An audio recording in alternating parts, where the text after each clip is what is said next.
Hello दोस्तों, मुझे उम्मीद है कि आप सभी अच्छे होंगे।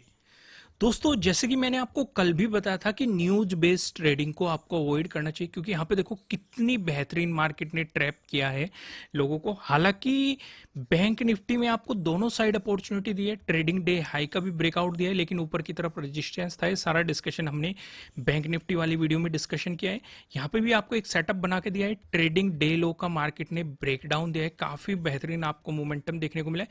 यहाँ पे ही मार्केट ने क्यों सपोर्ट लिया वो भी हमने डिस्कस किया हुआ है। अगर आप कुछ एक्स्ट्रा लर्न करना चाहते हैं तो आप बैंक निफ्टी वाली वीडियो जाके देख सकते हैं, काफी डिटेल में समझाया गया है। यहाँ पे हम डिस्कशन करेंगे निफ्टी 50 के बारे में। हालांकि निफ्टी फाइनेंशियल सर्विसेज में भी आपको बेहतरीन अपॉर्चुनिटी देखने को मिली है, सीधा सीधा ट्रेडिंग डे लो का ब्रेकडाउन यहाँ पे देखने को मिला है। आइए अब डिस्कशन करते हैं निफ्टी 50 का और यहाँ पे कुछ चीजें समझने की कोशिश करते हैं। जैसे कि अगर आप देखेंगे हमारे लिए अपॉर्चुनिटी कब बनती, ध्यान से समझो चीजों को, मैं आपको समझाने की कोशिश कर रहा हूं। एक तो आपको बताया गया था 19,600, ये लेवल बताया गया था और मार्केट ने इसकी रेस्पेक्ट भी की है। अगर आप यहां पे देखेंगे, यहां पे भी रेस्पेक्ट की है रेजिस्टेंस की तरह, यहां पे भी मार्केट इसकी रेस्पेक्ट कर रहा है। इवन जब इसका ब्रेकआउट दिया, यहां पे भी मार्केट सपोर्ट की तरह एक्ट कर रहा है। तो चीजें क्या थी, काफी लोग यहां पे ट्रैप हुए हैं बुरी तरह से न्यूज बेस्ड ट्रेडिंग को, इसलिए मैं आपको कहता हूं कि आपको अवॉइड करना चाहिए। लेकिन हमें क्या पता है, जो वीडियोस को फॉलो करते हैं या रूल्स जानते हैं, साइकोलॉजी मार्केट की जानते हैं, सपोर्ट रेजिस्टेंस के बारे में जानते हैं। पहली चीज जो ऑब्जर्व करने वाली थी निफ्टी 50 में, निफ्टी 50 नीचे था प्रीवियस डे क्लोजिंग के। दूसरी चीज, ये प्रीवियस डे हाई भी काफी नजदीक था। जो मार्केट ने ये वाला जो मोमेंटम दिखाया, क्योंकि जब ये पहली बियरिश कैंडल मार्केट बना चुका था, अगर मार्केट यहां पे एक मोमेंटम हमें देता, फॉलोअर होता, तो हम सीधे सीधे यहां पे अपॉर्चुनिटी ले सकते थे। लेकिन मार्केट ने जो ऊपर की तरफ आपको मोमेंटम दिया है, तो मार्केट ने आपके लिए कुछ चीजें बना दी, ये बना दिया आपके लिए ट्रेडिंग डे हाई। ध्यान से देखो, इस वाली कैंडल पे फोकस करो। ये कैंडल आपको किस तरीके से दिखाई दे रही है, ये आपको काइंड ऑफ इस तरह की कैंडल दिखाई दे रही है, यानी कि ऊपर गई है लेकिन क्लोजिंग नहीं मिली, ब्रेकआउट नहीं दिया। इसे हम ब्रेकआउट नहीं कंसिडर करते। आपके लिए क्या था, ट्रेडिंग डे हाई आपके लिए ये बन चुका था। अब नया ट्रेडिंग डे हाई कौन सा बन गया, ये वाला नया ट्रेडिंग डे हाई आपके लिए बन गया। तो यहां पे आप देखेंगे ये वाला नया ट्रेडिंग डे हाई आपके लिए बन गया। क्या आपको इसका ब्रेकआउट मिला है, बिल्कुल भी नहीं मिला है। इससे ऊपर मार्केट गया ही नहीं है।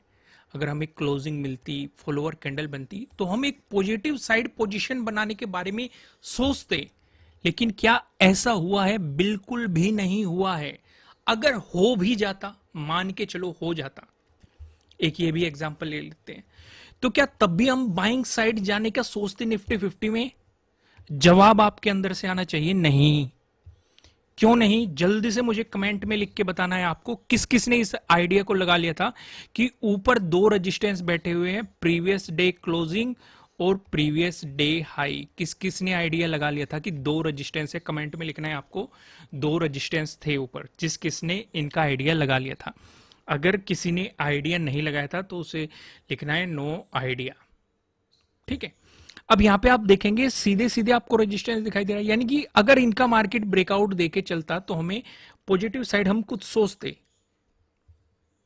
लेकिन ऐसा कुछ सिनेरियो बन ही रहा था। तो क्या सेलिंग कर दे, नहीं भाई, सेलिंग का भी तो सेटअप बनना चाहिए ना।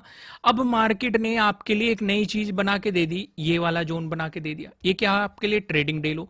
दूसरा जोन क्या मार्केट ने क्रिएट कर दिया, ऊपर क्लोजिंग दे दी 19,600 की, यानी कि ना तो ऊपर जाने का रास्ता दे रहा, ना ही नीचे जाने का रास्ता दे रहा। अब काफी लोग सोचेंगे अगर यहां सेलिंग कर लेते तो काफी बड़ा मोमेंटम मिल जाता। भाई जवाब है नहीं, ऐसा भी तो हो सकता था, मार्केट इसी जोन में साइडवेज हो जाता, ऐसा भी तो हो सकता था। और ऐसी सिचुएशन हमने कई बार देखी है, मार्केट किसी इंपॉर्टेंट लेवल में जाके साइडवेज हो जाता है, क्योंकि बायर्स चाहते हैं कि मार्केट उस जोन से ऊपर निकले, सेलर्स चाहते हैं कि मार्केट नीचे आ जाए, लेकिन उस चक्कर में फाइट में मार्केट साइडवेज हो जाता है। तो इसलिए बिना सेटअप कुछ भी नहीं करना होता है आपको। समझ में आई चीजें आपको? क्लियर हुई कि नहीं जो मैं समझाने की कोशिश कर रहा हूँ? तो आपके लिए बेहतरीन सेटअप यहाँ पे बना है। ट्रेडिंग डे लो का मार्केट ने आपको ब्रेकडाउन दिया, काफ़ी बेहतरीन मोमेंटम दिखाया है। किस किस ने इस मोमेंटम को पकड़ा वो भी मुझे कमेंट करके बताना। ज़्यादातर लोग जो मुझे बैंक निफ्टी में भी कमेंट मिले हैं ट्रैप हुए हैं। ट्रैप क्यों हुए हैं? वो न्यूज़ बेस्ड ट्रेडिंग से ट्रैप हुए हैं। इसलिए मैं आपको हमेशा सजेस्ट करता हूँ कि न्यूज़ बेस्ड ट्रेडिंग को अवॉइड करो। सब कुछ आपको चार्ट पे दिखाई देगा, हर चीज आपको चार्ट पे दिखाई देगी। अगर पॉजिटिव न्यूज है तो मोमेंटम दिखाई देगा, अगर नेगेटिव न्यूज है वो भी मोमेंटम आपको दिखाई देगा।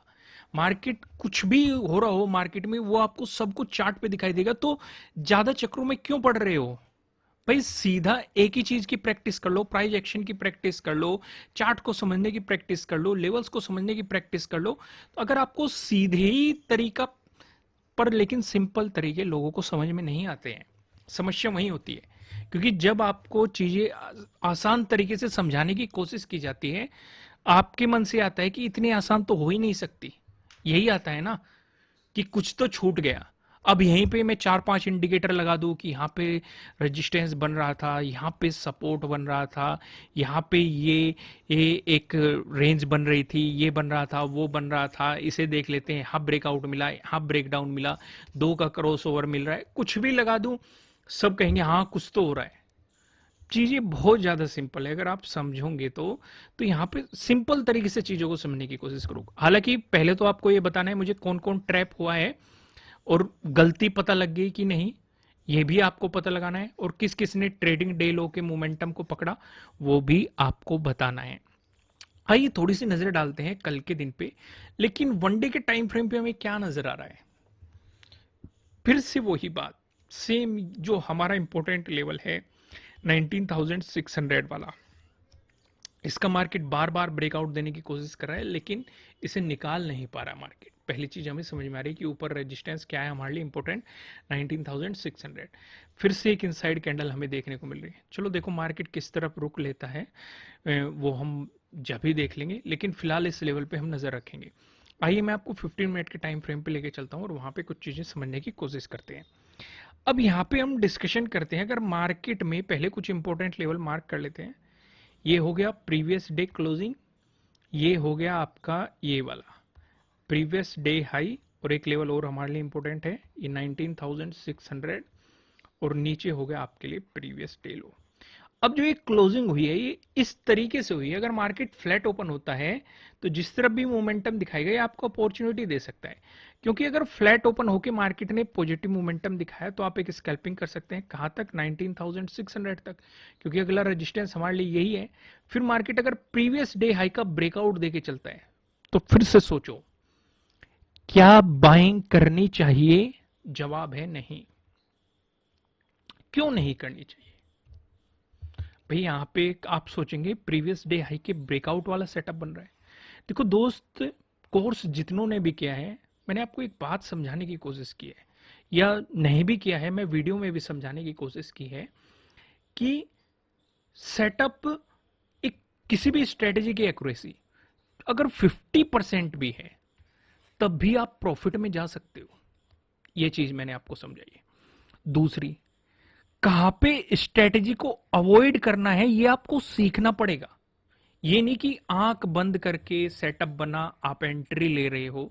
जैसे यहां पे आपको प्रीवियस डे हाई का ब्रेकआउट मिल रहा है, थोड़ा सा आप दिमाग लगाओ, थोड़ा सा खुद से सोचो कि अगर हम 9th को ऑब्जर्व करें, इस जोन पे मार्केट रुक गया था, यानी कि एक रेजिस्टेंस जोन है। 8th को भी मार्केट इसी जोन में रुक गया था। ध्यान से देखो मैं आपको क्या समझाने की कोशिश कर रहा हूं। 7th को भी मार्केट इसी जोन में रुक गया था।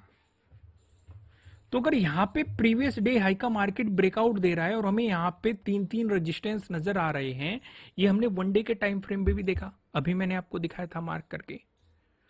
तो हो सकता है ये स्ट्रेटेजी यहां पे फेल हो सकती है भाई। हो सकता है ये आपका सेटअप बने, आप एंट्री ले, यहां पे मार्केट रेजिस्टेंस की तरह एक्ट करके रिवर्स हो जाए।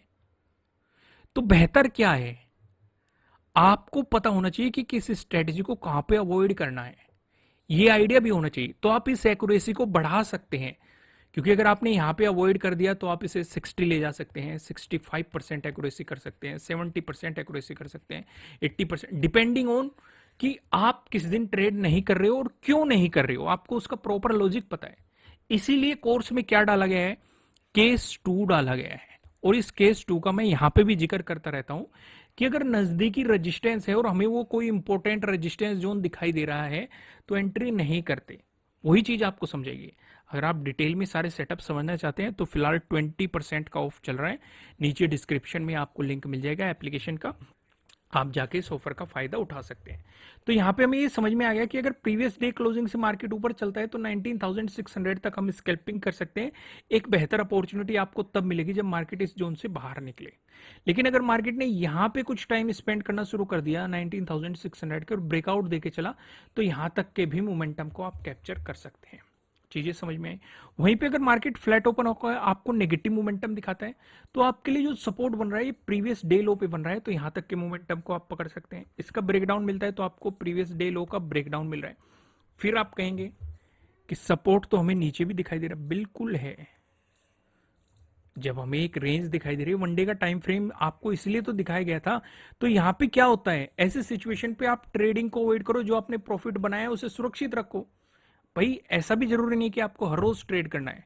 कभी कभी शांति से अगर आप बैठे रहेंगे, आप अपनी कैपिटल को भी सुरक्षित रख पाएंगे और एक बेहतर ट्रेड में अपनी एंट्री भी ले पाएंगे। समझ में आया? आइए अगला डिस्कशन करते हैं। अगर आपको गैप अप ओपनिंग देखने को मिलती है उस सिनेरियो पे हम क्या कर सकते हैं, उस सिनेरियो पे भी हम फोकस इसी जोन पे रखेंगे 19,600 पे। अगर मार्केट इसी के आसपास आपको गैप अप ओपनिंग दे रहा है, जब हमें पता है रजिस्टेंस जोन है, अगर बियरिश कैंडल मिली तो पहला सपोर्ट बनेगा प्रीवियस डे क्लोजिंग, अगर इसका ब्रेकडाउन दे दिया तो प्रीवियस डे लो। लेकिन अगर बुलिश कैंडल बनी तो मैं आपसे कहूंगा इस जोन को निकल देना तो ज्यादा बेहतर रहेगा, क्योंकि नहीं तो आपके लिए ट्रैपिंग हो सकती है। यहाँ पे एक छोटी मोटी स्कैल्पिंग जरूर कर सकते हैं आप इस जोन तक, बाकी अवॉइड करने की आपको कोशिश करनी है। वहीं पे अगर बात करें, अगर आपको गैप डाउन ओपनिंग मिलती है तो हम फोकस रखेंगे प्रीवियस डे लो पे। अगर मार्केट प्रीवियस डे लो के आसपास गैप डाउन ओपनिंग देता है और यहीं पे कुछ टाइम स्पेंड करके ब्रेकडाउन दे देता है तो ये बहुत ही बेहतरीन प्लस पॉइंट रह सकता है, आपके लिए एक बेहतरीन सी अपॉर्चुनिटी बन सकती है। लेकिन अगर सीधे ब्रेकडाउन दे रहा है तो इसे लो को निकलने देना, 9th के डे लो को, तब एक बेहतरीन से कुछ रिटेस्ट करने देना या प्राइस एक्शन बनाए देना, तभी अपॉर्चुनिटी रहेगी। लेकिन अगर सपोर्ट करके बाउंस कर गया तो पहला रेजिस्टेंस प्रीवियस डे क्लोजिंग, इसका ब्रेकआउट मिल गया तो 19,600, इसका ब्रेकआउट मिल गया तो ये वाला जोन आपके लिए रेजिस्टेंस की तरह एक्ट करेगा। दोस्तों वीडियो को लाइक कीजिएगा, कमेंट करके बताना कि आपको एनालिसिस कैसे लग रहा है, आपके लिए कितने हेल्पफुल है। नए हो चैनल को सब्सक्राइब करना, बेल आइकन प्रेस करना, जिससे आपको आने वाली वीडियोस के नोटिफिकेशन मिल सकेंगे। फिलहाल इस वीडियो में इतना ही, फिर मिलेंगे किसी नेक्स्ट वीडियो में किसी अच्छे कंटेंट के साथ। Thank you.